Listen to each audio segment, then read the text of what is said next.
भगवते वासुदेवाय। ओम नमो भगवते वासुदेवाय।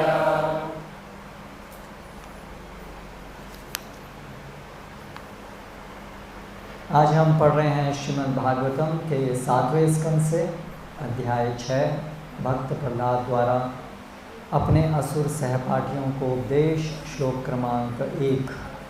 आप अपने मोबाइल पर देख सकते हैं। 7, 6, 1। श्री प्रहलाद उवाच कौमार आचरेत् प्राज्ञो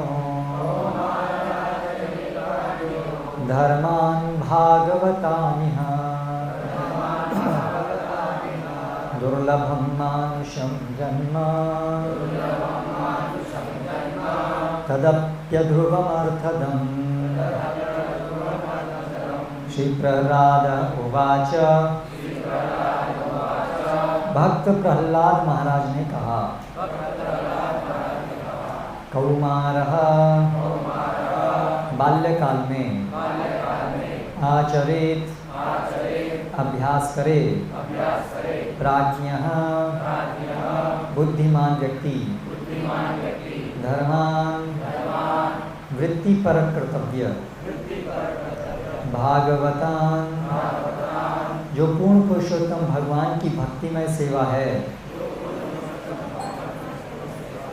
इह इस जीवन में, दुर्लभम अत्यंत दुर्लभ, मानुषम मनुष्य का, जन्म जन्म, तत् वह, अपि भी, अध्रुवम नश्वर, अर्थदम अर्थ से पूर्ण। अनुवाद एवं तात्पर्य कृष्ण कृपा मूर्ति श्री श्रीमद् अभय चरणारविंद भक्ति वेदांत स्वामी श्रील प्रभुपाद जी के द्वारा। भक्त प्रहलाद महाराज ने कहा, पर्याप्त रूप से बुद्धिमान मनुष्य को चाहिए कि वह जीवन के प्रारंभ से ही अर्थात बाल्यकाल से ही अन्य सभी कार्यों को त्याग कर भक्ति कार्यों के अभ्यास में इस मानव जीवन का उपयोग करे। यह मनुष्य जीवन अत्यंत दुर्लभ है और अन्य शरीरों की भांति नाशवान होते हुए भी अर्थपूर्ण है, क्योंकि मनुष्य जीवन में भक्ति संपन्न की जा सकती है। यदि निष्ठापूर्वक किंचित भी भक्ति की जाए तो पूर्ण सिद्धि प्राप्त हो सकती है। तात्पर्य, वैदिक सभ्यता तथा वेदाध्ययन का संपूर्ण उद्देश्य मनुष्य जीवन में भक्ति की पूर्ण अवस्था प्राप्त करना है। अतः वैदिक प्रणाली के अनुसार जीवन के प्रारंभिक काल से ही ब्रह्मचर्य प्रथा आरंभ हो जाती है, जिससे बाल्यकाल से ही 5 वर्ष की अवस्था से मनुष्य अपने कर्मों को इस प्रकार मोड़े कि वह ढंग से पूर्ण रूपेण भक्ति में प्रवृत्त हो सके। जैसा कि श्रीमद् भगवद गीता 2:40 में पुष्टि की गई है, स्वल्पमप्यस्य धर्मस्य त्रायते महतो भयात्। इस पथ पर की गई थोड़ी प्रगति भी मनुष्य को अत्यंत घातक भय से बचा सकती है।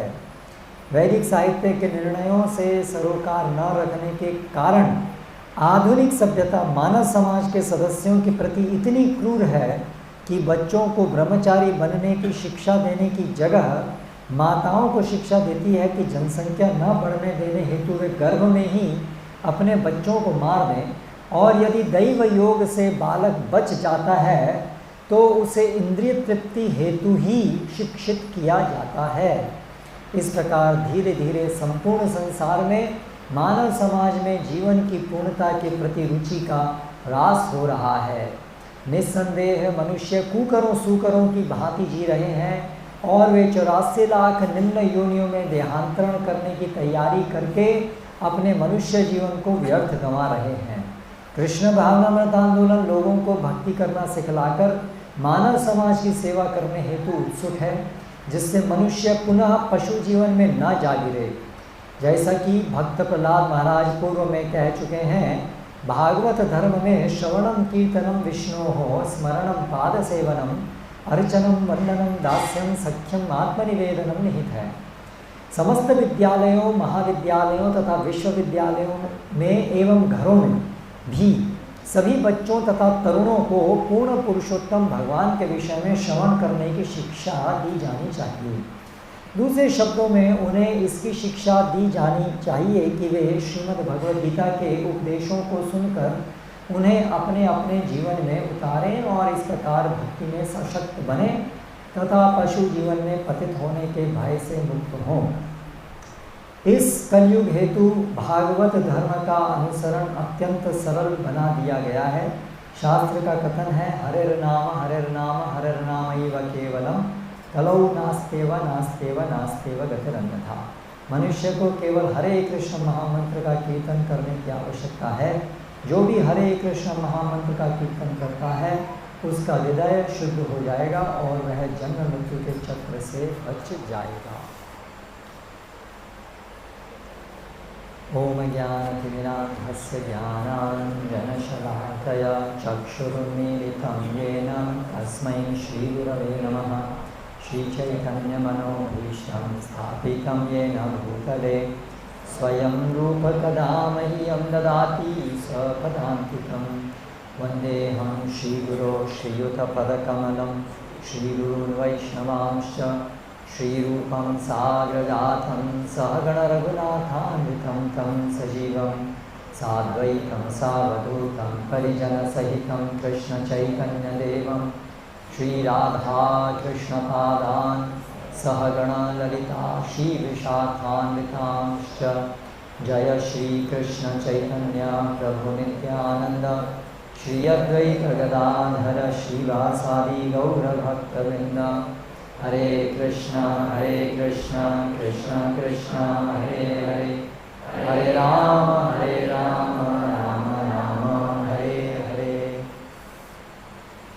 जिनके भी छोटे बच्चे हैं तो वो थोड़ा ध्यान रखें कि बच्चे इधर घूमेंगे तो सबको कक्षा में विघ्न होगा।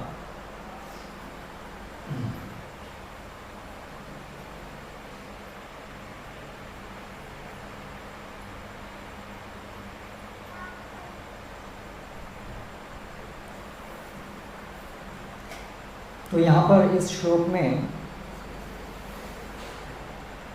बच्चों का शिक्षण लालन पालन किस प्रकार का होना चाहिए उस विषय में कुछ महत्वपूर्ण शिक्षाएं हमें यहाँ मिलती हैं। सभी गृहस्थ भक्तों के लिए ये कहें तो सबसे बड़ी जिम्मेदारी है। कृष्ण भक्ति के अंतर्गत उनका जो कर्तव्य है उसमें गृहस्थ आश्रम में जो प्रवेश किए हैं तो उसमें महान कर्तव्य है कि बच्चों को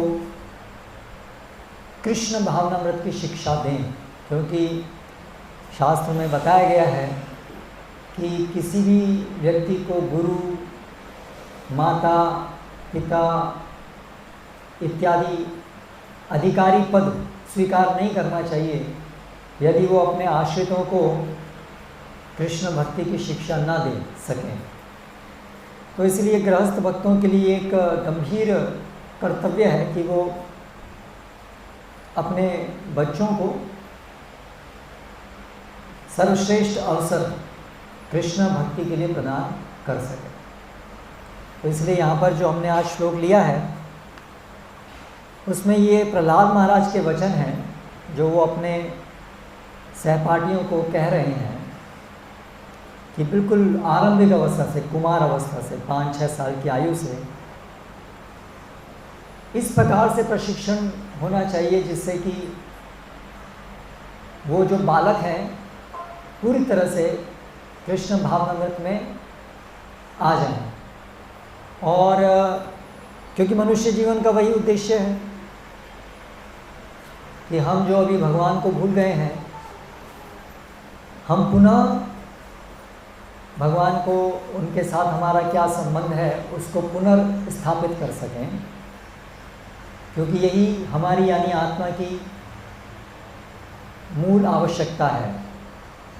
और इसके बिना कभी भी आत्मा संतुष्ट नहीं हो सकती है और जन्म मृत्यु के चक्र में हम ऐसे ही भटकते रहेंगे जब तक वापस हम भगवान श्री कृष्ण के साथ जो हमारा मूल संबंध है वो स्थापित नहीं कर लेंगे।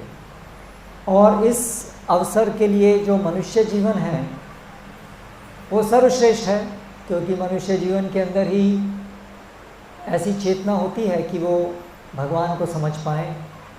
तो इसलिए जो मनुष्य के बच्चे हैं, बालक, सबके बच्चे होते हैं, हर योनि में माता पिता होते हैं, लेकिन मनुष्य योनि में जो आत्मा को मनुष्य जीवन प्राप्त हुआ है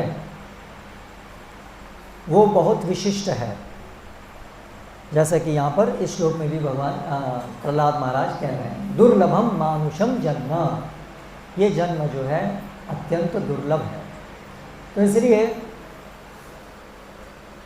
विशेष रूप से सभी मनुष्यों का विशेष रूप से जो भी भक्ति में को समझ रहे हैं, ऐसे माता पिता को तो विशेष रूप से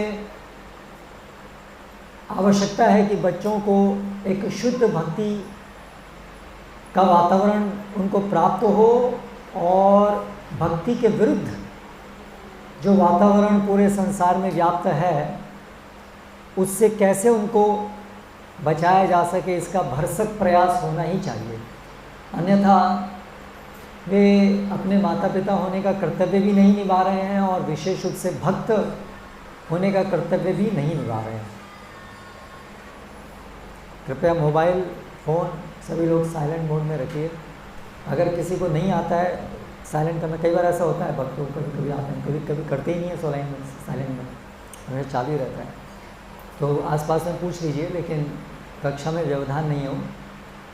तो विशेष रूप से जो भक्ति में आ रहे हैं उनका तो एक विशेष कर्तव्य है कि वो समझें कि बच्चे कैसे भक्ति में प्रगति करेंगे। तो हम सबकी चिंता है कि बच्चे कैसे, अभी हमारी गारंटी नहीं है कि बच्चे भक्त बने, लेकिन हमारा कर्तव्य है कि हम उन्हें सर्वश्रेष्ठ अवसर प्रदान करें।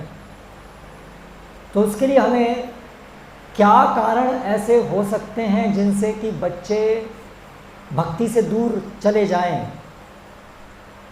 और क्या ऐसे कारण हो सकते हैं होंगे जिनकी वजह से बच्चे भक्ति को लेने में आसानी होगी उनको। तो ये चीज़ें हम सबको समझना जरूरी है, आज का यही विषय है। तो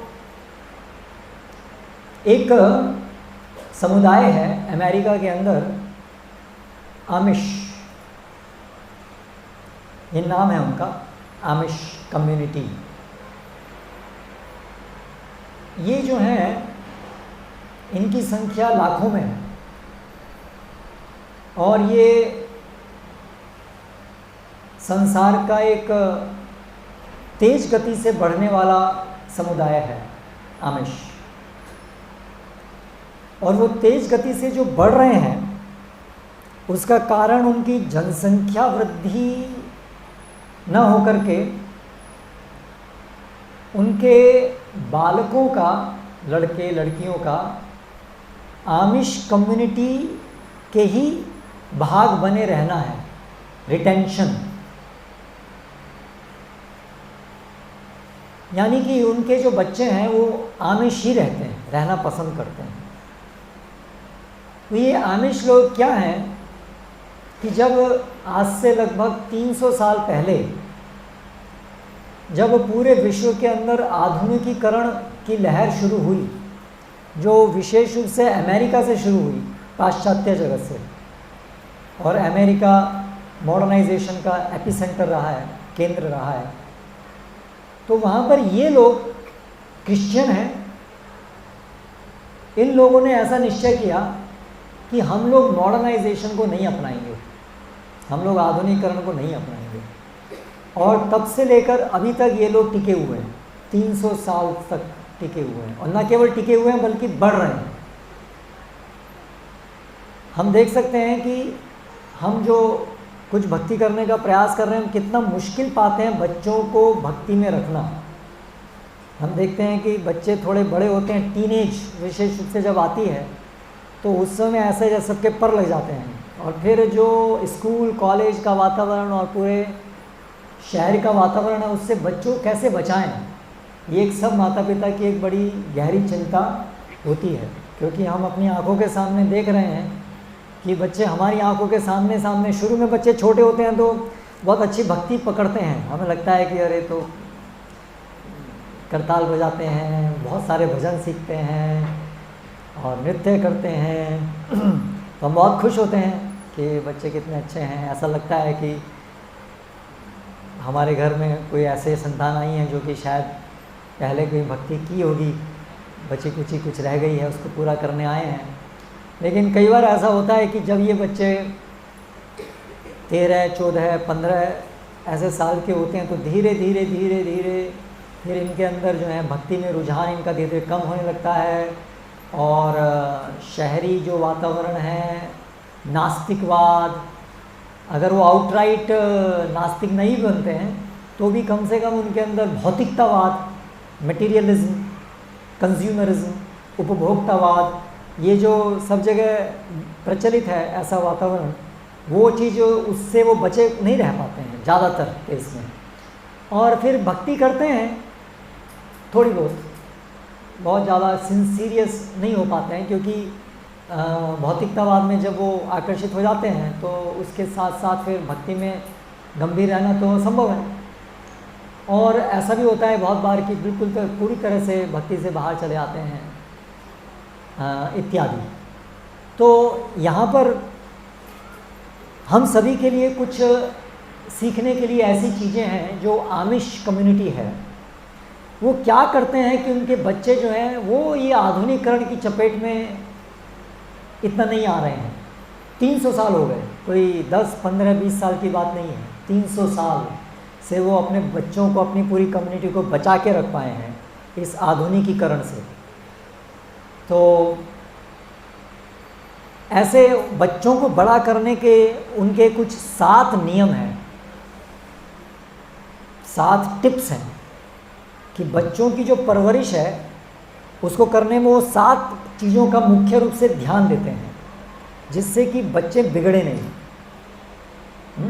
तो वो हम लोग देखेंगे कि वो क्या 7 चीज़ें हैं, क्योंकि ये 7 चीज़ें जो हैं वो हमें मदद करेंगी कि हमारे बच्चे जो हैं वो अगर बिगड़ेंगे नहीं तो फिर भक्ति को कर पाएंगे ना। अगर भौतिकतावाद में और अलग अलग प्रदूषण में वो जो निकल गए तो फिर भक्ति तो बहुत दूर की बात रह जाएगी। तो इसलिए ये 7 चीज़ें कौन कौन सी हैं इनको हम थोड़ा देखने का प्रयास करेंगे। तो सबसे पहला जो उनका प्रिंसिपल है बच्चों को बड़ा करने में वो है वर्क इज़ एजुकेशन, कार्य ही शिक्षा है, कार्य करना ही शिक्षा है। तो अभी आज के समय के अंदर जो हमारी कल्पना होती है बच्चों की शिक्षा को लेकर के वो क्या होती है कि शिक्षा कहाँ होती है? स्कूल में होती है। शिक्षा कहाँ होती है? शिक्षा स्कूल में होती है। और वो स्कूल में क्या है? एक कक्षा है, शिक्षा के लिए कक्षा है, एक स्थान है, एक कमरा है, कमरे के अंदर बैठते हैं। और खेल कूद के लिए भी स्कूल जाते हैं, प्ले क्या बोलते हैं हम लोग उसको, प्ले नहीं प्ले ग्राउंड नहीं, प्ले स्कूल्स, प्ले स्कूल है ना, प्ले सेंटर्स। तो खेलने के लिए भी एक स्थान में वो जाएंगे अलग, और फिर पढ़ने के लिए भी एक कक्षा में बैठेंगे। और मेनली जो एकेडमिक्स है ABCD से शुरू करके वहाँ से लेकर के और फिर क्लास 1, 2 का जो उनका सिलेबस है जिसमें कि वो अलग अलग ज्योग्राफी है, हिस्ट्री है, साइंस है, इंग्लिश है, हिंदी है, एक एकेडमिक यानी कि एकेडमिक्स जहाँ पर औपचारिक शिक्षा ही होती है। औपचारिक मतलब फॉर्मल, जहाँ पर एक अध्यापक बैठा है, एक स्थान है, वहाँ पर शिक्षा लेने के लिए हम बैठे हैं, उसको फॉर्मल कहते हैं। तो एक औपचारिक रूप से ही शिक्षा प्राथमिक रूप से होती है। ये हमारी कल्पना है कि शिक्षा का स्थान ये है। और बच्चों की जो उम्र है ये शुरू से लेकर के आजकल तो उम्र बढ़ती आ रही है। कब तक की उम्र हम सोचते हैं जिसमें कि उनको स्कूल कॉलेज में जाना होता है? बस नहीं, कॉलेज भी आ गए, 6 साल में तो एंटर होते हैं। कितने साल तक? 22-23 साल तक वो यहीं रहे। यानी कि 22-23 साल तक की जो उनकी उम्र है वो एकेडमिक्स के लिए है, फॉर्मल एजुकेशन के लिए है। उतने समय में वो लोग जो संसार का जो रियल वर्क है, जो रियल कार्य जो होता है संसार में, उससे वो टच में नहीं आते हैं। 20-22 साल की उम्र तक वो बिल्कुल रियल वर्ल्ड से अलग रहते हैं। वो उनका स्कूल कॉलेज और उनकी पुस्तकें, दैट्स इट, करेक्ट। लेकिन ये जो एमिश कम्युनिटी है, ये लोग एकेडमिक्स भी होता है, भाषा भी सिखाते हैं, लेकिन वो जो है इनका एक तो केवल 8th स्टैंडर्ड तक का होता है, एक आयु तक का ही होता है, उसके बाद में एकेडमिक्स नहीं होता है। और वो जो एकेडमिक्स होता है वो भी बहुत थोड़ा भाग होता है, दिन में केवल कुछ 1-2 घंटे ऐसा कुछ होता है, बहुत एक्सटेंसिव नहीं होता है। लेकिन वो ये सचेत हैं कि बच्चे जो है उनकी एज तो एजुकेशन की है, बच्चों की जो आयु है वो एजुकेशन की है, लेकिन एजुकेशन का तरीका केवल ये औपचारिक शिक्षा होना ही एजुकेशन का तरीका नहीं है। बच्चे जो हैं विशेष रूप से एजुकेशन लेते हैं माता पिता और अपने चाचा ताऊ या कम्युनिटी के और जो लोग हैं उनके साथ रियल वर्ल्ड के जो कार्य वो कर रहे हैं उसको कार्य को साथ साथ करते करते उनका एजुकेशन होता है। जैसे कि एक लड़का है तो वो अपने आरंभ से बहुत अर्ली एज से पिता के साथ में जो भी पिता काम कर रहे हैं उस काम में साथ में हाथ बटाना शुरू कर देता है। अगर पिता कारपेंटर है तो वो जो बच्चा है वो खेलता किस चीज़ से है? वो एक प्लास्टिक के हथौड़े से नहीं खेलता है, वो एक रियल हथौड़े से खेलता है। अभी वो खेलता ही है, कुछ काम नहीं कर पाएगा, लेकिन पिता के साथ खेल रहा है, वो पिता वास्तविक कार्य कर रहा है और ये साथ में रह करके जो भी ये कर पाए वो कर रहा है। उसी प्रकार से लड़की है तो वो माता के साथ में प्लास्टिक का बेलन और प्लास्टिक के चकले के ऊपर इमेजिनरी चपाती बनाने की जगह वो जो है अपनी माता के साथ में वो आटा गूंथती है खेलते खेलते। अब वो आटा भले ही बेकार होता होगा, वो यूज़ नहीं होता होगा, लेकिन वो रियल आटे से खेलती है, ठीक है, रियल आटे से खेलती है, तो रियल वर्क के साथ में वो रहती है। तो उन लोगों की ये समझ है कि लर्निंग इज़ बाय डूइंग, जो हम सीखते हैं वो करते करते सीखते हैं चीज़ों को, और जो ज्ञान है वो पुस्तकों से कम बल्कि हाथों से ज़्यादा वो ज्ञान आता है। तो अगर हम अपनी वैदिक संस्कृति के अंदर भी देखेंगे तो यही जो चीज़ें हैं ना, ये आधुनिकीकरण से पहले हर सभ्यता में इसी प्रकार की समझ थी। औपचारिक शिक्षा जो है वो बहुत ही उसका समय कम होता था और कुछ लोगों के लिए ज़्यादा होता था, जिनको शास्त्र अध्ययन करना होता था, जिनकी इस प्रकार की योग्यता थी। ज़्यादातर लोगों को जो जीवन में वो लोग करने वाले हैं उसी की शिक्षा दी जाती थी। और वर्तमान समय में अगर आप देखें तो जैसे अब आप हैं पद्मनाभ कृष्ण प्रभु, अब आपके साथ आप अपने बच्चे को रखना चाहें तो कैसे रख सकते हैं? पॉसिबल नहीं है। सब लोगों की ऐसी स्थिति, सब लोग जॉब पे जा रहे हैं, वो तो जॉब ऐसे हैं कि उसमें तो बच्चे को तो आपको छोड़ के जाना पड़ेगा, बच्चे का कोई स्थान ही नहीं है वहाँ पर, है ना। लेकिन जो आमिष लोगों का जीवन है और जो सभी जगह जीवन होता था, सादा सरल जीवन, उसके अंदर सब लोग ऐसा काम करते थे जो घर के आसपास में होता था और जिसमें साथ साथ में सब लोग रह करके काम कर सकते हैं। उसमें कोई इस प्रकार का कार्य नहीं होता था कि एक फैक्ट्री है, इंडस्ट्री है जिसके अंदर जाना है और जिसमें तो खतरनाक चीज़ें हैं, वातावरण है, उसमें बच्चे ले जा नहीं सकते हैं। सामान्यतः इस प्रकार का नहीं होता था। तो साथ साथ पेरेंट्स के साथ साथ बच्चे सामान्यतया रह सकते थे, कार्य सीख सकते थे। तो आज के आधुनिक परिवेश में ये संभव नहीं है, लेकिन प्रिंसिपल को समझने की पहले ज़रूरत है, वो मैं बताने की कोशिश कर रहा हूँ। एकदम से दिमाग में ऐसा मत सोचिए लेकिन आज तो पॉसिबल नहीं है ना। ठीक है, आज पॉसिबल नहीं है, लेकिन प्रिंसिपल तो सही है ना। फिर आज पॉसिबल नहीं है तो उसके दुष्परिणाम भी हम भुगत रहे हैं और वो भुगतेंगे जब तक ऐसा रहेगा। अब ठीक है, प्रिंसिपल को समझ करके हो सकता है हम वर्तमान परिस्थितियों में ही उसको कुछ % में इम्प्लीमेंट कर पाएँ। इसलिए जो उद्देश्य है कहने का वो ये भी है कि हो सकता है जो हम यहाँ सुन रहे हैं वो आज जो हमारी शहर की परिस्थिति है उसकी वजह से 100% हम इम्प्लीमेंट नहीं कर पाएँ, लेकिन हो सकता है आप 25% इम्प्लीमेंट कर पाएँ इन प्रिंसिपल्स को। तो इसलिए फिर भी ज़रूरत है, और ऐसा भी संभव है कि हम लोग धीरे धीरे सोचें कि अगर बच्चों की परवरिश अच्छे से होनी है तो हो सकता है हमें कोई रेडिकल स्टेप भी लेना पड़े, कोई हमें बड़ा गंभीर स्टेप भी लेना पड़े। अगर हम देख रहे हैं कि हमारे बच्चे बिल्कुल बिगड़ रहे हैं, मतलब हमारे बच्चे क्या, सब बच्चे बिगड़ रहे हैं, और अगर हम रियली सीरियस हैं कि बच्चे भक्ति करें तो हो सकता है हम कुछ इसमें से सीख करके रेडिकल स्टेप्स भी कुछ लें। तो इसलिए हम ये पढ़ रहे हैं, सुन रहे हैं। तो वो कहते हैं कि जब बहुत जीवन की आरंभिक अवस्था से जब वास्तविक जीवन से बच्चे जुड़ जाते हैं तो उनके अंदर जिम्मेदारी लेने की भावना आती है।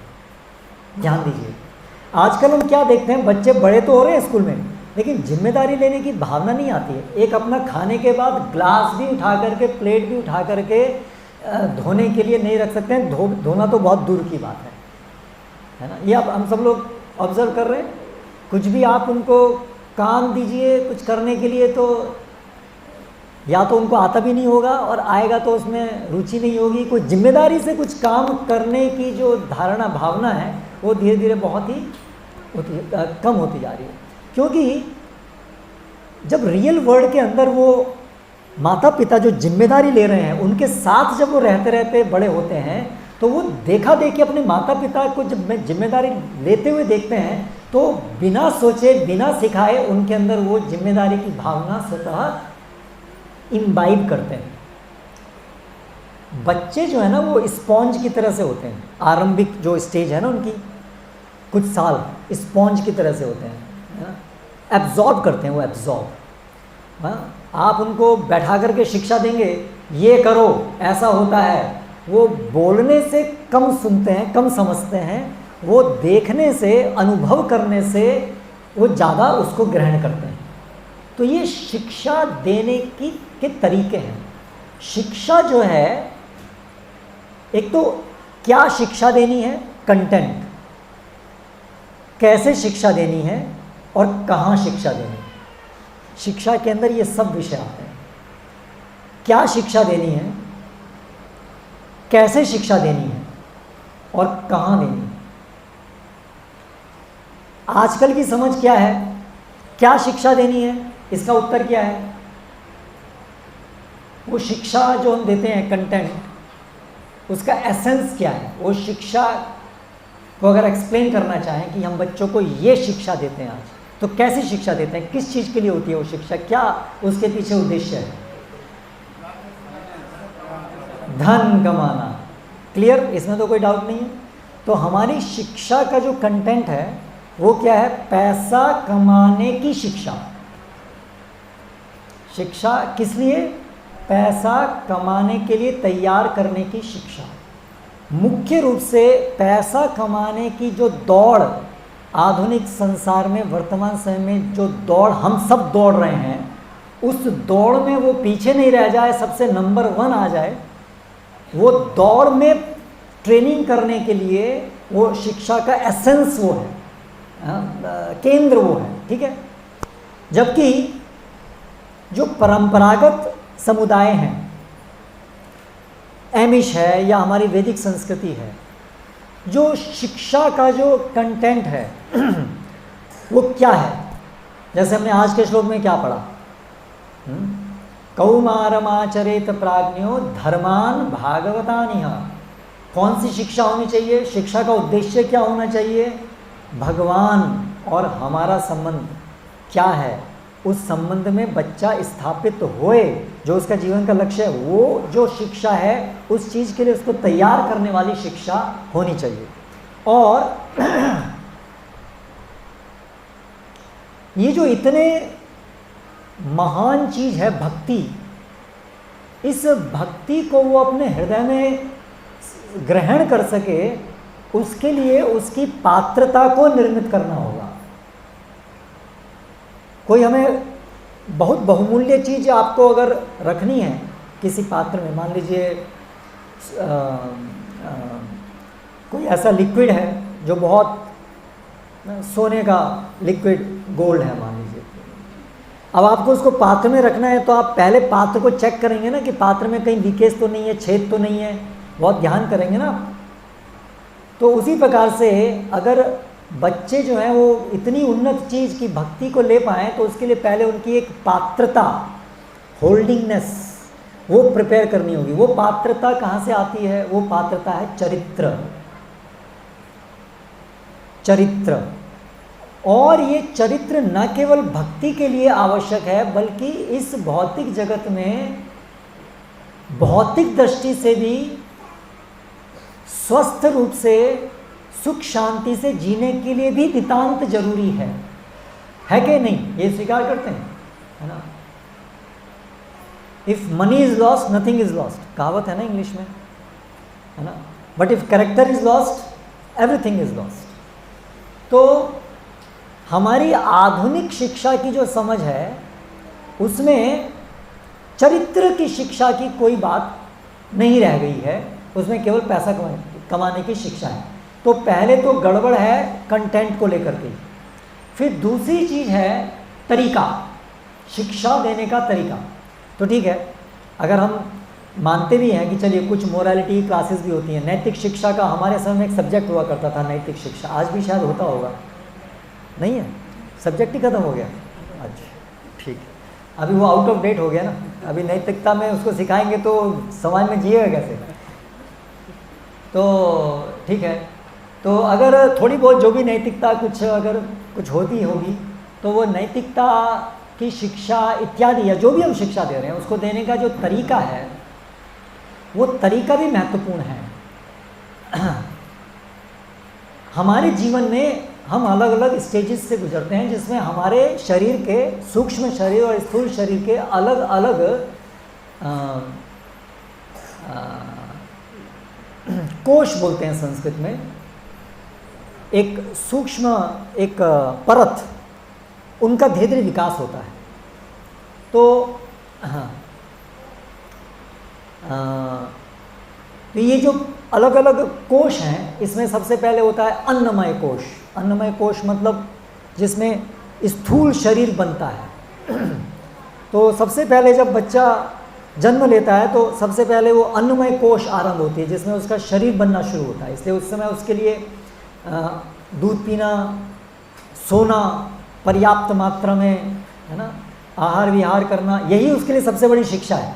क्योंकि अगर उसका शरीर ही नहीं बना तो फिर आगे चल करके वो क्या कुछ ग्रहण कर पाएगा। अन्नमय कोश होता है। फिर उसके बाद में दूसरा जो है उसका प्राणमय कोश होता है जिसके अंदर उसकी जो इंद्रियां हैं वो एक विकसित होती हैं, इंद्रियों की कार्यशैली क्षमता विकसित होती है। ऐसे करके धीरे धीरे फिर मनमय कोश और फिर ज्ञानमय कोश और उसके बाद फिर आनंदमय कोश, ऐसे ये कोश होते हैं। तो जो प्राणमय कोश है जो लगभग 5-6 वर्ष की आयु से बनना शुरू होता है, डेवलप होना शुरू होता है, लगभग 10-12 साल की आयु तक विशेष रूप से रहता है। उसमें सारी इंद्रियों का विकास होता है। उसमें आँखें, हाथ के पकड़ने की शक्ति, पैरों की चलने की शक्ति, सारी इंद्रियों के कार्यों का विकास होता है। तो ऐसी स्टेज के अंदर जो उसकी शिक्षा है वो हर चीज़ जो है अपनी इंद्रियों के द्वारा सीखता है। तो इस स्टेज में बच्चा जो है हर चीज़ को अपने मुंह में डालने की कोशिश करता है। आपने देखा होगा कोई भी चीज़ होगी वो उसको, क्योंकि वो हर एक चीज़ को भी टेस्ट, अरे उसका टेस्ट क्या है, उसको पकड़ करके वो फील कैसे होता है। क्योंकि अभी उसकी जो एज है वो एज है इंद्रियों के द्वारा वो संसार को समझने की कोशिश कर रहा है ना। ये चीज़ टच, ये कैसी लगती है, ये कैसी लगती है, ये कैसी होती है, तो हर एक चीज़ को पकड़ता है ना, अपने मुंह में डालने की कोशिश करता है। तो अभी उस स्टेज में उसको वो अगर नेचुरल जो नेचर चीज़ें हैं उसके साथ खेलेगा, है ना, मिट्टी है, पानी है, इन सब चीज़ों खेलेगा तो उससे उसका पूरे इस प्राकृतिक जगत के विषय में हर चीज़ का जो इंद्रिय उसका क्या उसका परसेप्शन है, वो चीज़ उसकी ग्रहण शक्ति उसमें बढ़ेगी, वो हर चीज़ को इस प्रकार से जान पाएगा। फिर उसी प्रकार से उसका आगे चल के धीरे धीरे मनमय कोश है, तो मनमय कोश के अंदर उसके अंदर जिज्ञासा उत्पन्न होती है, ये क्या है, ये क्या है। हम देखते हैं बच्चे की एक स्टेज आती है, इतने प्रश्न पूछता है, इतने प्रश्न पूछता है कि हम लोग थक जाते हैं, है ना। हर चीज़ में ये क्या है, ये क्या है, ये क्या है, ये क्या है, ये क्या है, ये क्या है, ये क्या है, ये क्या है, तो वो उसकी अवस्था है ना। अब उसको अगर हम उस अवस्था में ओपन नहीं करेंगे, हाँ पूछो जो पूछना है पूछो, हम बताने को तैयार नहीं हो, चुप, हम अभी मोबाइल देख रहे हैं, तुम क्या मैं डिस्टर्ब कर रहे हैं, ये लोग मोबाइल पकड़ो, है ना, प्रश्न पूछना बंद करो। तो हमने क्या किया, उसका जो सीखने का जो तरीका था उस समय वो डिस्टर्ब कर दिया। उसको सीखने का तरीका उस समय था पूछना, उसको जानना है सब, उसको सब जानना है ना। अब हमने उसको ऐसी चीज़ पकड़ा दी मोबाइल जिसमें प्रश्न आने खत्म हो गए, अभी प्रश्न करने का स्कोप ही नहीं रहा, है ना। अभी तो सीधा जो भी बताया जा रहा है बस उसको उगलते रहो, सॉरी उसको निगलते रहो, उसको बस निकलते रहो, जो भी दिखाया जा रहा है, ये कार्टून फिल्म है, कार्टून चल रहा है, उसके अंदर कभी जिज्ञासा क्या आएगी। वो तो 24 घंटे आँख गड़ा करके वहीं बैठा हुआ है, बस कार्टून, खाना खा रहा है तो भी कार्टून खा रहा है, पिताजी माताजी जो है उसके मुंह में कुछ डाल रहे हैं या वो अपने डाला, लेकिन ध्यान तो उसका वही स्क्रीन के ऊपर ही है। तो आप देख रहे हैं हमने कितना बड़ा नुकसान कर दिया उसके साथ, है ना। उसकी जो सीखने की उस स्टेज में जो तरीका था वो हमने मार दिया। कंटेंट तो भ्रष्ट है ही, है ना। अभी जो सीखने के तरीके हैं वो भी इस प्रकार से बिल्कुल हमने उसको खराब कर दिया। फिर उसके बाद उसकी स्टेज आती है तर्क, जब बुद्धि की स्टेज आती है, बुद्धि खुलती है, तब उस स्टेज में वो बच्चे के प्रश्न होते हैं, ऐसा क्यों, ऐसा क्यों। आप करते हैं बेटे ऐसा करो, ऐसा क्यों करूं, ऐसे क्यों नहीं, ऐसे क्यों नहीं, तो वो उसकी स्टेज है। अभी उसका जो है बुद्धि का विकास हो रहा है, तो अभी हमें तैयार होना होगा उसके ऐसे प्रश्नों के उत्तर देने के लिए। अगेन अगर वो अभी स्क्रीन में चिपका हुआ है, वीडियो गेम ही खेल रहा है, तो उसका ये क्यों, क्या भी नहीं आएगा और क्यों भी नहीं आएगा, ये दोनों प्रश्न उसके फंडामेंटली ख़त्म कर दिए हमने, क्या और क्यों। तो अभी वो जब बड़ा होगा तो बड़े होकर के क्या बनेगा, वो हम अपेक्षा समझ सकते हैं क्या बनेगा, उसके क्या और क्यों के प्रश्न ही हमने ख़त्म कर दिए, वो स्टेज ही ख़त्म हो गई उसकी। इसलिए अभी हम बच्चे जब कॉलेज में जाते हैं, हम बोलते हैं क्या तुमने कभी सोचा है कि मृत्यु के बाद क्या होगा। बुद्ध उन्होंने कभी सोचा ही नहीं कुछ, उनको वो सोचने का जो समय है, उनके सोचने का ट्रेनिंग कभी हुआ ही नहीं, उनको कभी सोचने का, कुछ सोचना है, कुछ देखना है। आदमी मरा, अच्छा मर क्यों रहा है, तो हमेशा वही देख रहे हैं, उसमें स्क्रीन में देख रहे हैं, और उसमें मरना भी देख रहे हैं, वायलेंस देखते हैं, बहुत वायलेंस देखते हैं, लेकिन उसमें से वो सोचने का टाइम नहीं मिलेगा कि ये क्यों, क्योंकि नेक्स्ट वो आ जाएगा स्क्रीन, तीसरा चौथा कुछ सेकंड के अंदर, इसलिए उसके पास टाइम ही नहीं है कुछ सोचने का, गहरा कुछ सोचने का टाइम नहीं है। करेक्ट, इसके लिए डीप थिंकिंग के लिए शांति चाहिए ना, है ना, तो ऐसा कुछ टाइम ही नहीं है। तो इस तरीके से कितना अंतर हो जाएगा अगर हम कंटेंट और जो सिखा रहे हैं उसमें अंतर होगा। तो यहाँ पर जो हम ये सब डिस्कस कर रहे हैं इसमें दोनों चीज़ें मिक्स हैं, कंटेंट तो अलग है ही, पर मेनली तरीका जो है उसके हम देख रहे हैं। तो जिम्मेदार बनना नहीं सीखता है, क्योंकि वो पूरा वास्तविक जीवन से अनभिज्ञ रहता है, अलग रहता है। जीवन में उसको हमने इतने बड़ा 22 साल का हो गया, लेकिन अभी तक भी जिम्मेदारी कुछ देना सिखाया नहीं है। नहीं तो छोटी सी एज में ही थोड़ी थोड़ी जिम्मेदारी देना सिखाते, छोटी छोटी जिम्मेदारी, तो वो छोटी छोटी जिम्मेदारी सीखता। एक छोटी सी बच्ची है, अपनी माँ के साथ में भी रसोई घर में है, तो ठीक है बेटे वो अभी मैंने खाना ख़त्म हो गया, ठीक है इसको साफ़ करके आना, तो साफ़ करके आने की जिम्मेदारी तो ली ना उसने, ठीक है। तो इस तरह से फिर दूसरी एक इम्पॉर्टेंट चीज़ है कि ये जो आरंभिक जीवन के बड़े आरंभ काल से जो माता पिता और घर के और कम्युनिटी के लोगों के साथ में जो इंटीग्रेशन है, रियल वर्ल्ड में इंटीग्रेशन है, उससे दूसरा क्या होता है कि बच्चों के अंदर शुरू से ही ये भावना रहती है, पनपती है कि उनका समाज में एक महत्वपूर्ण स्थान है। वो ये जो मेरा परिवार है, परिवार की जो जीवित रहने की जो आवश्यकताएं हैं, उसमें मैं एक भाग हूँ, है ना, क्योंकि मैं रियल कुछ काम कर रहा हूँ परिवार के अंदर। तो परिवार को चलने के लिए परिवार को चलाने के लिए जो आवश्यकता है उसमें मैं भाग ले रहा हूँ, है ना। तो एक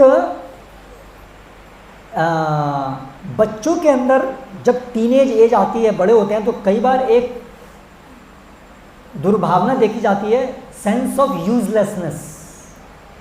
बच्चे ऐसा फील करते हैं मेरी क्या उपयोगिता है, मेरी चिंता किसको पड़ी है, मेरा क्या, किस लिए मैं हूँ। उनको ये फील होता है कि मेरा कहीं स्थान नहीं है ना। माता पिता ये जॉब करते हैं, वो जॉब करते हैं, पैसा आता है, ठीक है, मैं तो स्कूल में पढ़ रहा हूँ, यहाँ पर टीचर है, वो अपना जॉब करने के लिए पैसा लेने के लिए पढ़ा के चला जाता है। आखिर मेरा स्थान कहाँ है, मेरा कोई रियल रोल है या नहीं है ना। ये उसके मन के अंदर जो है ना, ये स्ट्रगल चलती होती है कई बच्चों के अंदर, और वो ऐसा फील करते हैं मेरा यूजलेसनेस। इसलिए आज depression, loneliness, boredom, depression, anxiety, stress, और अंत में कई केसेस में सुसाइड या सुसाइडल टेंडेंसीज, ये बढ़ने का एक बड़ा महत्वपूर्ण कारण है। ये कृत्रिम तरीका बच्चों की परवरिश का, जिसमें हम उनको बहुत लंबे समय तक के लिए रियल वर्ल्ड से अलग रखते हैं, क्योंकि उसकी क्या आवश्यकता है आज। क्योंकि आज आधुनिक समय में जो उनको अगर हमें पैसा कमाने के लिए तैयार करना है, जिसमें इतना कंपटीशन है, आज जॉब प्राप्त करने के लिए इतना हैवी कंपटीशन है कि आपको इतनी बड़ी एकेडमिक 22-23 साल तक उसको पढ़ना पड़ेगा, नहीं तो वो एग्ज़ाम में, एंट्रेंस एग्ज़ाम्स में क्लियर नहीं कर पाएगा वो। तो हम जो सोसाइटी हमने जो बनाई है, मॉडर्न सोसाइटी जो बनाई है, वो इस तरह से बनाई है जिसमें कि जीवन यापन करना कोई बहुत बड़ा चैलेंज हो गया है। और उसके लिए हमें इस प्रकार से स्कूल कॉलेज बनाने पड़ रहे हैं, बनाए हैं, जिसमें कि इतने लंबे समय तक, आजकल वो आयु भी बढ़ रही है आगे वाली, और शुरू वाली आयु भी कम हो रही है। पहले फर्स्ट क्लास हुआ करती थी, अभी फर्स्ट क्लास से पहले कई सारी क्लासेस हैं, यूकेजी, नर्सरी, अभी प्री भी है ना, कुछ प्री नर्सरी, प्री है ना। तो अभी तो माताओं को भी, पहले जैसे माताएं गर्भावस्था में भागवतम पढ़ती थी, अभी उसकी जगह उनको भी शायद साइंस की बुक पढ़ने को बोला जाएगा कि आप गर्भावस्था में साइंस की बुक पढ़ना शुरू कर दीजिए, कि बच्चों को अभी से ही वो आ जाए, क्योंकि कंपटीशन बहुत बढ़ जाएगा आगे चल करके। IIT का एग्ज़ाम क्लियर करना है तो गर्भावस्था से ही उनको बुक्स पढ़नी पड़ेगी, ऐसा समय आने वाला लग रहा है।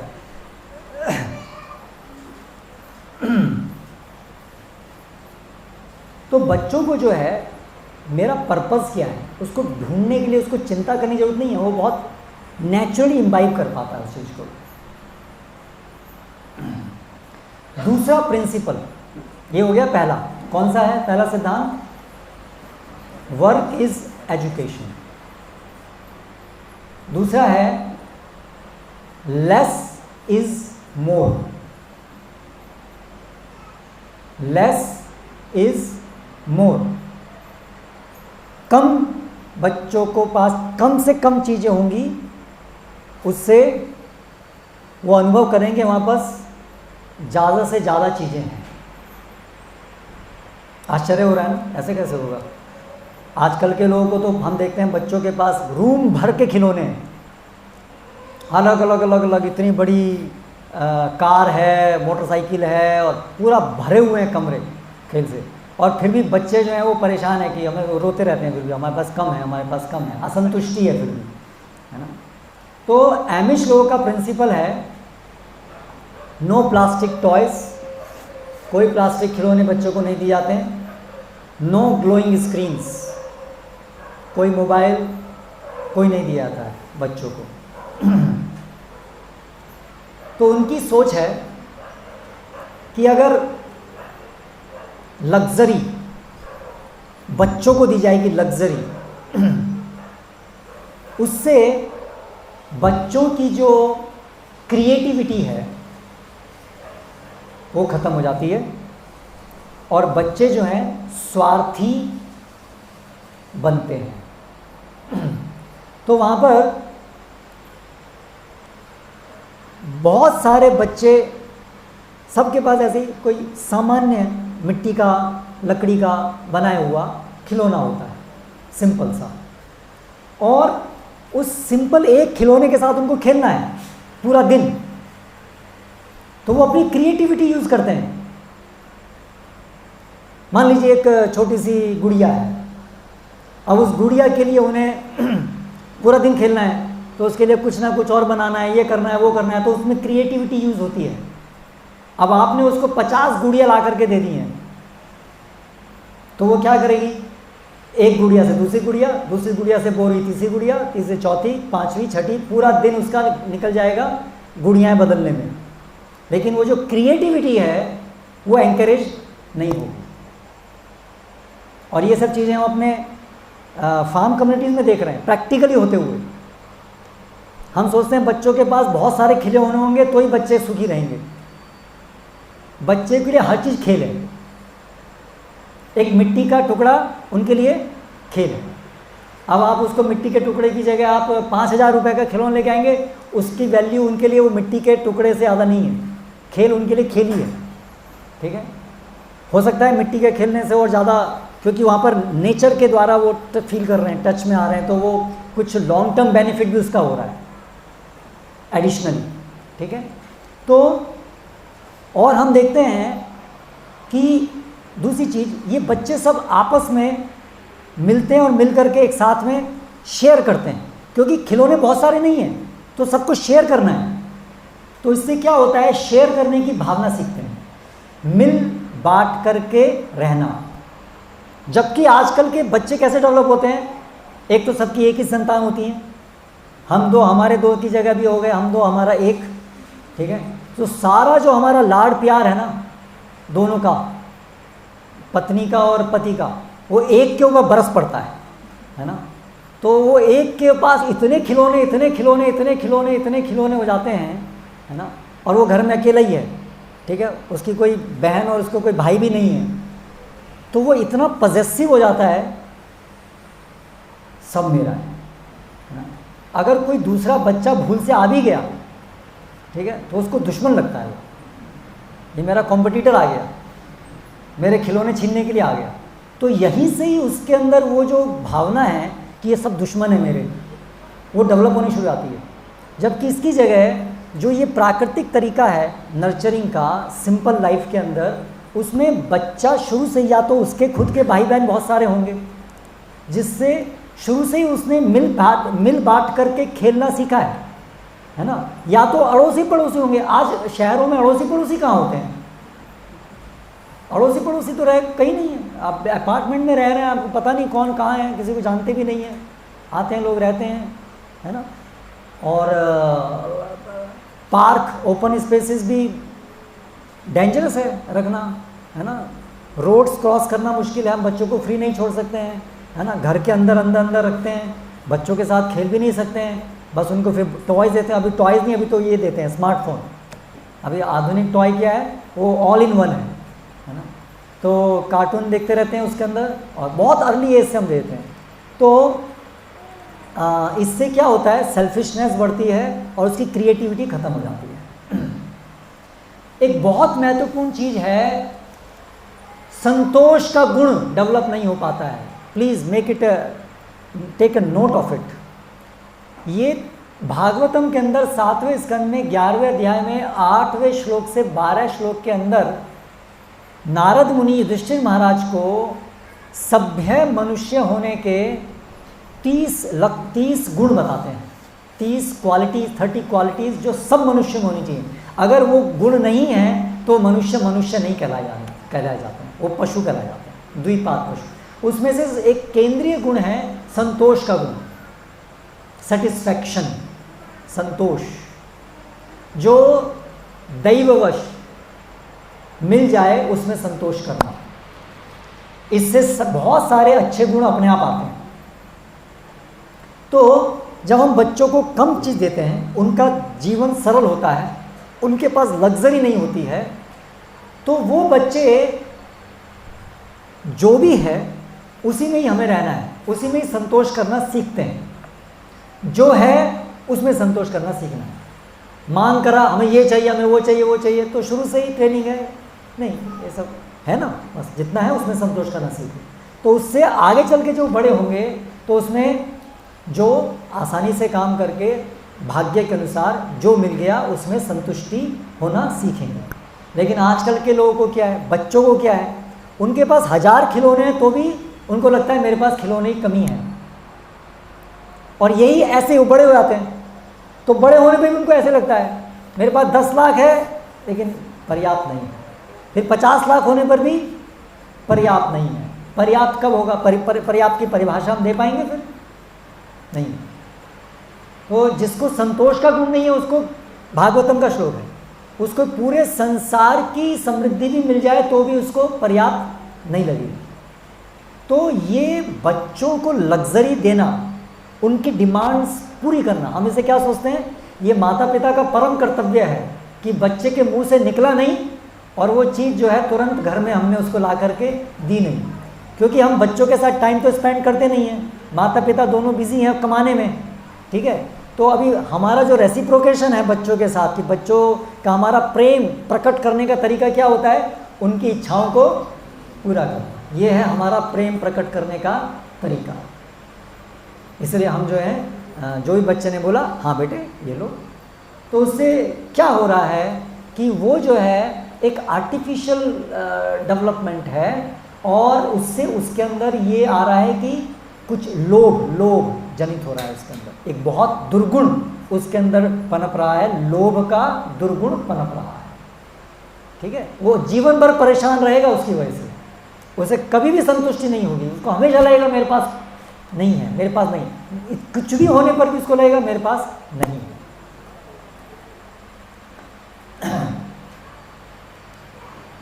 तो ये जो बचपन से सादा जीवन, ये एक बड़ी महत्वपूर्ण शिक्षा है जो हमारे आधुनिक समाज में बहुत बड़ी कुरीति है, कंज्यूमरिज्म, उपभोक्तावाद। आज हम लोग पीड़ित हैं इस बीमारी से, शायद हम लोग जानते भी नहीं हो कि हम इस बीमारी से पीड़ित हैं, उपभोक्तावाद रूपी बीमारी से हम लोग पीड़ित हैं। हम लोग इतना कंज्यूम करते हैं, इतना कंज्यूम करते हैं, इतना कंज्यूम करते हैं, आवश्यकताओं से इतना अधिक कंज्यूम करते हैं कि पूरे प्रकृति का संतुलन भी हम लोग बिगाड़ रहे हैं, है ना। लोगों के पास कितने जोड़ी चप्पल जूते होते हैं, एक टाइम में एक ही जोड़ी पहन सकते हैं ना, ठीक है, लेकिन होते कितने जोड़ी हैं, पता नहीं कितने जोड़ी होते हैं, और कपड़े कितने जोड़ी होते हैं वो भी आप देखिए, है ना। तो ये एडवर्टाइजमेंट के द्वारा हमें प्रेरित किया जाता है ना, ये खरीदो, आपके पास ये वाला मॉडल नहीं है ना, ये लो, इसके बिना आपका जीवन बेकार है। तो ऐसे करके हमारे अंदर जो है वो खरीदो खरीदो खरीदो खरीदो, कमाओ खरीदो, कमाओ खर्च करो, कमाओ खर्च करो, ये जाने अनजाने हमारे अंदर ये सिंड्रोम अंदर घुस जाता है, बीमारी घुस जाती है, ये डिज़ाइंड है। ये जो एडवर्टाइजमेंट इंडस्ट्री है, अभी रिसेंटली केस हुआ इंस्टाग्राम के प्रोप्राइटर, फेसबुक, इनके ऊपर बहुत बड़ा केस हुआ। पेरेंट्स ने केस किया था और उसमें जज ने जजमेंट दिया कि आपके ये जो प्रोग्राम, आपके जो ये हैं प्लेटफॉर्म्स हैं, ये जो हैं जानबूझ करके बनाए गए हैं लोगों को उनका आदी बनाने के लिए। ये एडिक्टिव हैं आपके जो प्लेटफॉर्म्स हैं, जानबूझ करके, वो उसके अंदर विज्ञान है।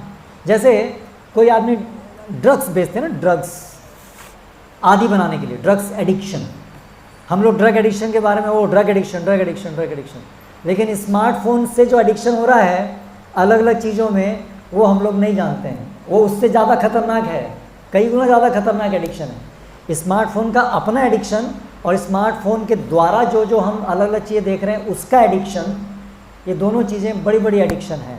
और दूसरा, पेरेंट्स ने दावा किया और जज ने इसको स्वीकार किया, इन्वेस्टिगेशन किया कि इन चीज़ों से बच्चों के अंदर डिप्रेशन, सुसाइडल टेंडेंसीज इन कारणों से आती हैं जो आप दिखा रहे हैं अंदर, they are design like that. और कई सारे तो प्रोग्राम्स हैं जिसमें सुसाइड कैसे करना है सिखाया जाता है, there are websites how to commit suicide और क्राइम। और आज हम स्वतंत्र रूप से बच्चों को ये दे रहे हैं, है ना। तो वो देखेंगे तो ये होगा। तो इस प्रकार से कंज्यूमरिज्म और ऐसी कुरीतियाँ जो समाज के अंदर हैं उससे हम बचते हैं यदि बच्चों को, कम से कम बच्चों, क्योंकि उनकी विवेक कभी डेवलप नहीं हुआ है। हम लोग जो थोड़ा सा हमारे अंदर बुद्धि डेवलप हुई है, गलत और सही में भेद करने की बुद्धि विकसित हुई है, हम लोगों के लिए कितना मुश्किल है इस स्मार्टफोन के एडिक्शन से बच पाना। तो आप सोचिए जो बच्चे हैं जिनके अभी तक विवेक भी विकसित नहीं हुआ है, उनको हम लोग फ्रीली स्मार्टफोन और सब दे रहे हैं, तो उनकी क्या हालत होगी उनकी। वो तो जीवन भर एडिक्टेड हो जाएंगे, जीवन भर के लिए फिनिश्ड, है ना। तो ये इम्पॉर्टेंट प्रिंसिपल इसलिए वो लोग करते हैं कि ये no plastic toys, no screens.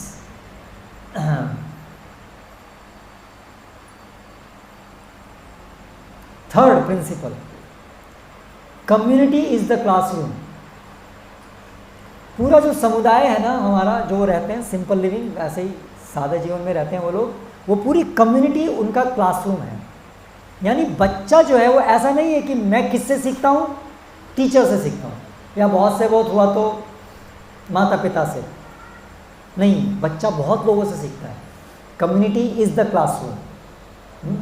तो और वो हम देखते हैं हमारे कम्युनिटीज़ में, फार्म कम्युनिटीज़ में, नंदग्राम, ये सब प्रिंसिपल प्रैक्टिकली हम अपने फार्म कम्युनिटीज़ के अंदर देख रहे हैं, क्योंकि वही एमिश कम्युनिटी को हम लोग पालन करना चाहते हैं एक्चुअली बहुत चीज़ों में। हाँ, उनके अंदर वो भी गॉड कॉन्शियस हैं, क्रिश्चियन हैं, दे आर क्रिश्चियन, तो वो भी है, ठीक है, शुद्ध भक्ति नहीं होगी लेकिन क्रिश्चियनिटी तो है। और ये सब चीज़ें तो हमसे बहुत ज़्यादा अच्छी हैं उनके अंदर। ये तो हम अभी शुरुआत की हैं, वो लोग तो 300 साल से प्रैक्टिस कर रहे हैं इन चीज़ों को, करेक्ट। तो हम लोग भी देखते हैं कि हमारी कम्युनिटी के अंदर बच्चे जो हैं तो वो बड़ों को देखते हैं, उनके साथ रहते हैं पूरा दिन भर, तो बहुत सारी चीज़ें वो सीखते रहते हैं, देखते बड़ों के साथ में रहते सब सीखते रहते हैं, है ना।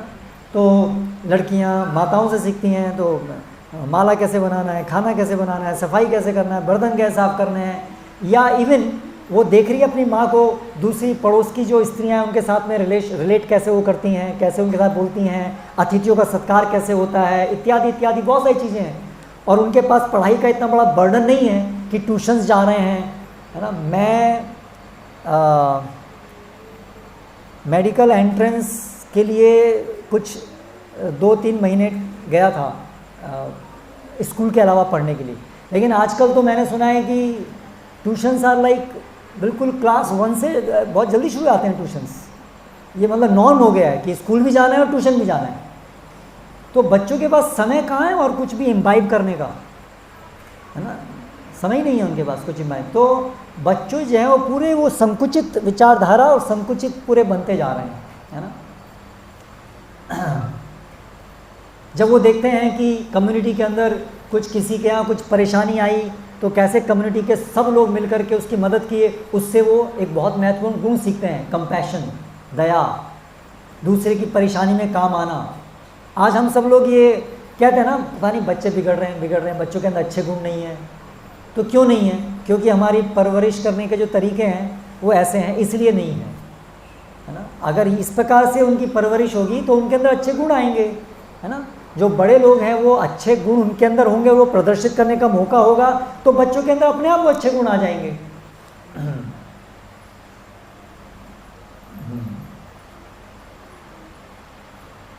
और बच्चे ये सीखते हैं, कम्युनिटी इज द क्लासरूम, इस प्रिंसिपल से कि जो विजडम है, जो ज्ञान है, वो सर्टिफिकेट से ही ज्ञान का प्रमाण नहीं होता। प्रमाण पत्र जो है ना, डिग्री, वो जो है आपका, आप कितने बुद्धिमान हुए, कितने वाइज हुए, उसका प्रमाण नहीं है।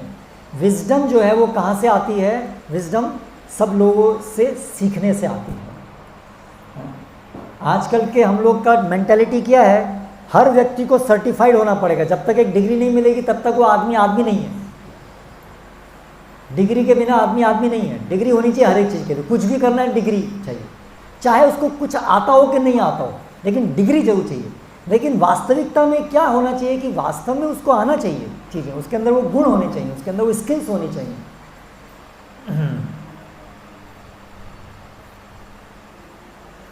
नेक्स्ट प्रिंसिपल है, we are already over time. Okay, so ठीक है, आप इसको देख सकते हैं यूट्यूब पर। आपको चाहिए तो मैं आपको शेयर कर दूंगा ये वीडियो, बहुत अच्छा है, आप इसको देख सकते हैं जो पेरेंट्स हैं। तात्पर्य मेरा कहने का ये था, इसको टॉपिक को लाने का, कि हम सब लोगों को सजग होने की ज़रूरत है। हम भक्ति करना चाहते हैं, अपने बच्चों को भक्ति देना चाहते हैं, तो उसके साथ साथ हमें कल्चर, जो संस्कृति है, कैसे बच्चे बड़े होने चाहिए, किस प्रकार की संस्कृति में बड़े होने चाहिए, वो भी हमें साथ साथ लानी होगी।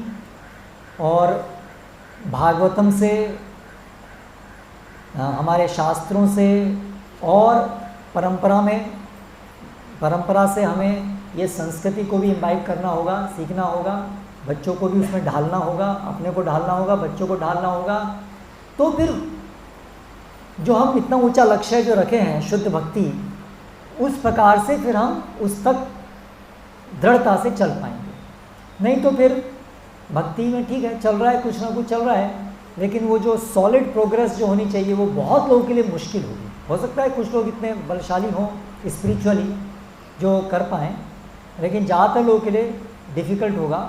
तो इसीलिए ये जो शिला प्रभुपाद का जो विज़न है भक्ति के अंदर, हमारी जो संस्कृति की जो टीचिंग्स हैं, वर्णाश्रम, उसको भी साथ साथ लेकर के चलना बहुत ज़रूरी है, तभी भक्ति में हम लोग समुचित रूप से प्रगति कर पाएंगे। इसके साथ मैं समाप्त करता हूँ। हरे कृष्णा कृष्णा कृष्णा हरे हरे, हरे राम।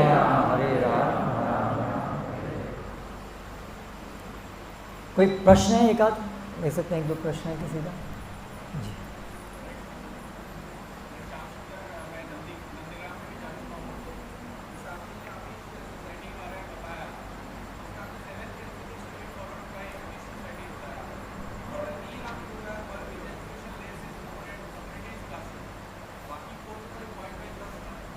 ओके, कह रहे हैं बाकी पॉइंट वाइज तो कम से कम बता दीजिए, ठीक है। Community is the classroom. Fourth principle है disconnect to connect. Disconnect to connect. Disconnect yourself, अपने को आप डिसोसिएट कीजिए, अलग कीजिए स्मार्टफोन से, सोशल मीडिया से अलग कीजिए, अगर आप फैमिली मेंबर्स आपस में कनेक्ट होना चाहते हैं तो। नहीं तो बच्चे आपसे कनेक्ट नहीं होंगे, परिवार के लोग आपस में कनेक्ट नहीं होंगे, हम समुदाय से कनेक्ट नहीं होंगे, ठीक है। So disconnect yourself from social media, from this smartphone. जितना आप उनसे डिस्कनेक्ट हो सकते हैं डिस्कनेक्ट होइए। ये हमारे कनेक्शन को तोड़ने के लिए है। ये जितने भी कम्युनिकेशन मीडिया हैं, ये मिसकम्युनिकेशन को बढ़ाने के लिए है। नेक्स्ट प्रिंसिपल है fifth, obedience is virtue. Obedience is virtue.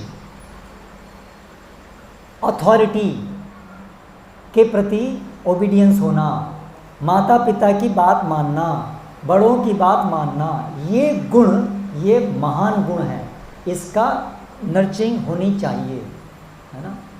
तो जो बड़े हैं वो आदर्श चरित्र रखें, कम से कम बच्चों को सिखाने के लिए, और फिर ये भी सिखाया जाए कि बड़ों की आज्ञा का पालन करें, उनके ये हित में है, ये सब चीज़ सिखाना। Obedience is virtue. और नेक्स्ट प्रिंसिपल है nature is the playground. Nature is the playground. उनको आर्टिफिशियल रूम के अंदर इंडोर गेम्स, कैरम बोर्ड और ये सब की जगह नेचर, ग्राउंड्स, वुड्स, झरने, अगर कहीं पानी बचा है तो वो वहाँ पर नेचर के अंदर बड़े हों, उसमें सिखाइए। चिड़ियाओं के नाम, ये वनस्पतियों के नाम, ये खाने वाली चीज़ें ये हैं, ये प्लेग्राउंड बने, ये उनका प्लेग्राउंड बने, ना कि वो आर्टिफिशियल। आजकल तो वो क्या हो गया, वो क्रिकेट भी वो खेलते हैं ना उसमें, नेट के अंदर, क्या बोलते हैं उसको, box cricket. Okay, box cricket. फिर next important, goal is character and not career. लक्ष्य जो है वो कैरेक्टर होना चाहिए, शिक्षा का, परवरिश का, ना कि कैरियर, ठीक है। ओके। हरे कृष्ण।